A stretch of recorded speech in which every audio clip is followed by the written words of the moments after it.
Hi MS എക്സലിൽ ഒരു സെല്ലിൽ തന്നെ മൾട്ടിപ്പിൾ ലൈൻ എൻട്രി ചെയ്യാൻ എന്താണ് ചെയ്യുക എന്നുള്ളതാണ് ഞാൻ ഇന്ന് കാണിച്ചിരുന്നത്. അതിനുള്ള ഷോർട്ട് കട്ട് നമുക്ക് നോക്കാം. ഒരു നെയിം കൊടുക്കുക.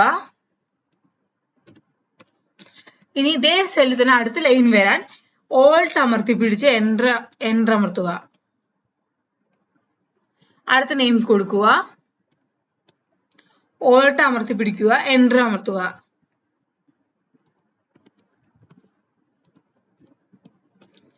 അടുത്ത ലൈൻ കൊടുക്കാൻ ഓൾട്ട് അമർത്തി പിടിക്കുക, എൻ്റർ അമർത്തുക.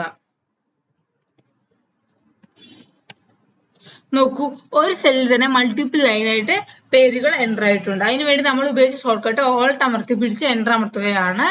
എല്ലാവർക്കും മനസ്സിലായെന്ന് വിചാരിക്കുന്നു. എന്റെ വീഡിയോ ഉപകാരപ്രദമാവുകയാണെങ്കിൽ ലൈക്ക് ചെയ്യാനും ഷെയർ ചെയ്യാനും സബ്സ്ക്രൈബ് ചെയ്യാനും മറക്കരുത്. Thank you. നാളെ വേറൊരു വീഡിയോയുമായി കാണാം.